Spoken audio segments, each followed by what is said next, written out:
was this son of dawn in Isaiah 14?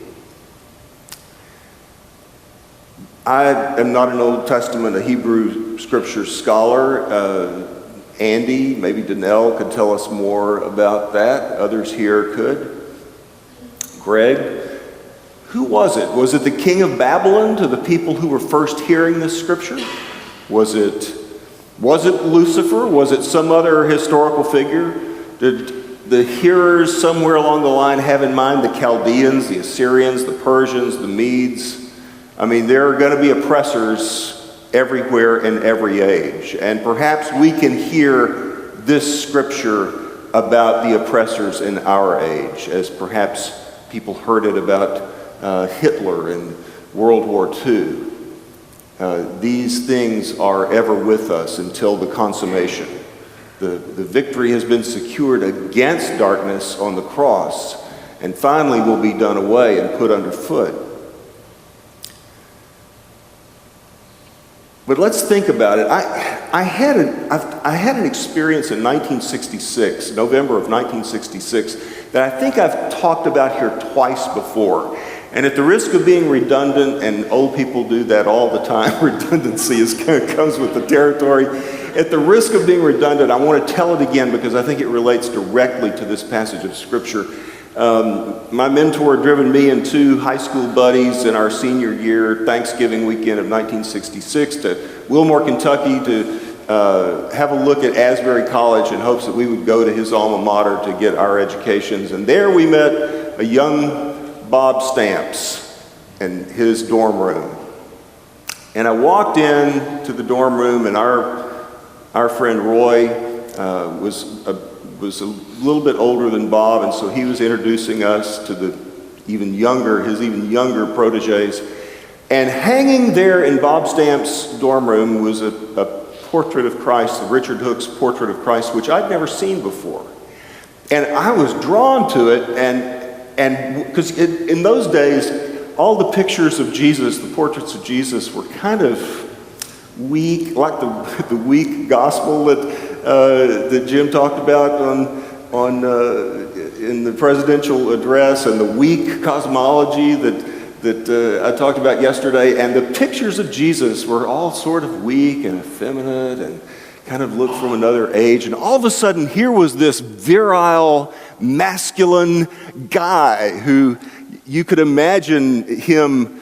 You could imagine laughing with him, and you could imagine him doing actual hard work with his own hands. And I complimented Bob, that is such a great picture.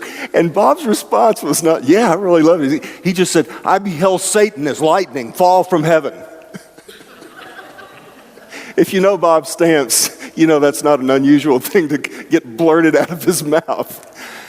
What he heard when he saw that image of Jesus, he connected it immediately with Jesus saying, I beheld Satan as lightning fall from heaven.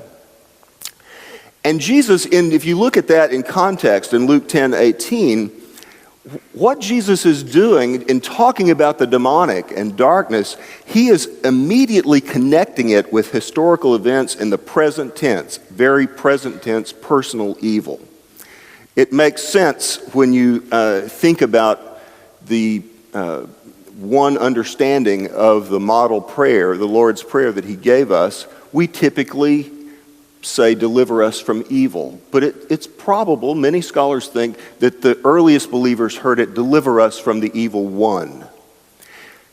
And it ends abruptly there. And it was just a few years ago that it dawned on me that the doxology at the end is not in the scripture to be found anywhere. It was added much later. For thine is the kingdom and the power and the glory. And we would rather end that way. But the prayer ends, deliver us from the evil one. Deliver us from evil. Well, where do we get this idea? I grew up hearing Baptist preachers preach on the fall.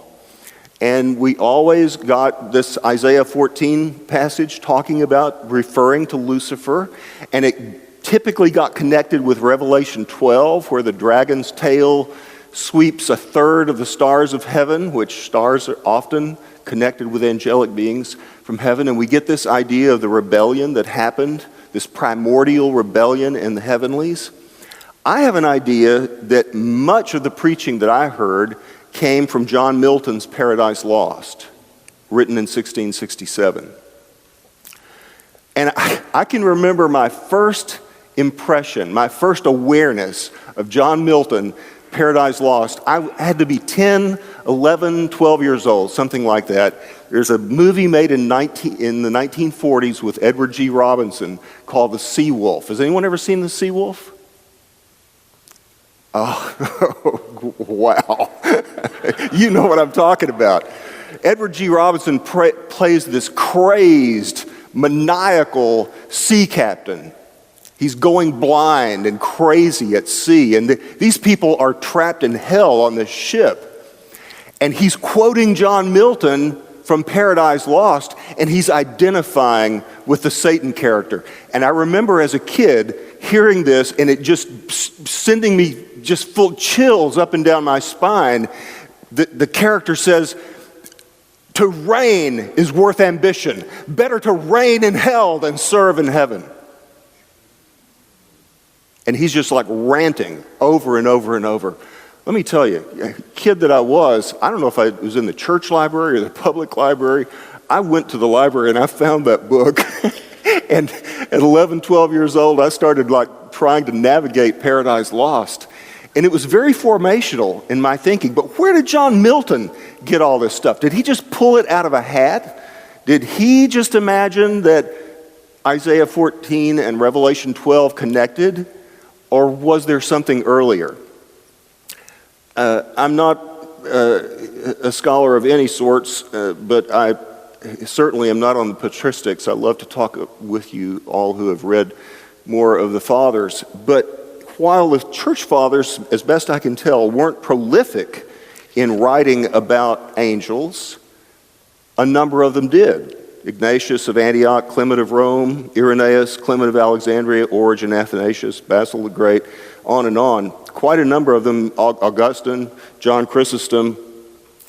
By and large, they talked about the angelic, the function of the angelic order, the nature of the angelic order, and their various orders, the distinction of the various orders of the angelic beings. There were a few who actually talked about the fall, the primordial fall in the angelic order. Tertullian did, Clement of Alexandria, Methodius of Philippi, Ambrose of Milan. And the common denominator seemed to be, among those who wrote about the fall of the angels, was they were buying into the first part of an ancient manuscript called the Book of Enoch, that I think is part of the pseudepigrapha, Andy? Yeah, the Book of Enoch, and the first part of it is called the Book of Watchers. And it's not in the canon, and I assume there probably is stuff in the books of Enoch that kept it out of the canon, and maybe rightly so.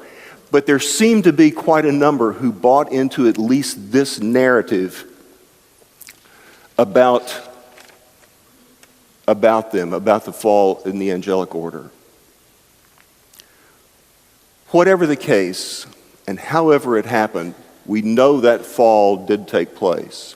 And we see it around us: genocide, infanticide, rape, abuse, torture, larceny, unjust wars, abuse of power in just wars, cancer, sepsis, physical deformities, mental illness, natural disasters. These things proliferate all around us. They bring us much sorrow. And if we let ourselves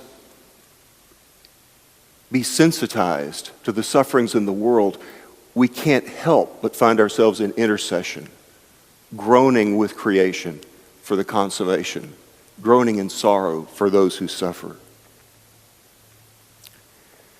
But remember Bob Stamp's impression. I beheld Satan as lightning fall from heaven. And he came to do combat. Jesus came, the Prince of all, the King of Kings, the very Son of God, came to do combat with darkness, and he won the victory, and the final consummation will come. And the entire cosmos will not only be alive, but be seething with light and goodness and joy. Prepare your hearts for a short season of silence.